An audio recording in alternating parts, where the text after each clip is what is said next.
पनीरची भाजी तर तुम्ही खूप वेळा खाल्ली असेल, पण कधी अशी चमचमीत, टेस्टी, झटपट तयार होणारी पनीर भुर्जी ट्राय केली आहे का? तवा पनीर भुर्जी बनवण्यासाठी मी इथं 2 कांदे व 2 टोमॅटो चॉपरमध्ये बारीक करून घेतले. हिरवी मिरची व कोथिंबीर बारीक चिरून घेतली. गॅसवर तवा गरम करून 2 चमचे तेल व 1 चमचा बटर टाकून फोडणीसाठी जिरे टाकून घेतले. जिरे तडतडले की हिरवी मिरची टाकून थोडा वेळ परतून घेतलं. लगेचच चॉप केलेला कांदा टाकून थोडा वेळ परतलं व 1 चमचा आले लसूण पेस्ट टाकून अर्धा मिनिट परतून घेतली. टोमॅटो टाकून चवीपुरतं मीठ टाकून तेल सुटेपर्यंत चांगलं परतून घेतलं. कांदा टोमॅटो चांगला भाजला की मसाल्यांमध्ये हळद, लाल मिरची पावडर, धनेपूड, गरम मसाला व पावभाजी मसाला टाकून मिक्स करून घेतलं.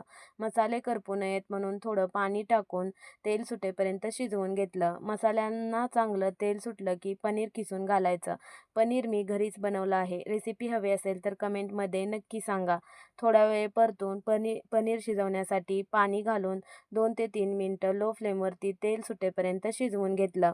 वरून कोथिंबीर व कसुरी मेथी टाकून भाजी थोडी क्रीमी होण्यासाठी फ्रेश क्रीम किंवा माझ्यासारखी दुधावरची साय फेटून तुम्ही घालू शकता.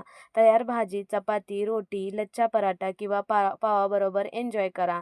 रेसिपी आवडली असल्यास व्हिडिओला लाईक करा व चॅनलला सबस्क्राईब करा. धन्यवाद.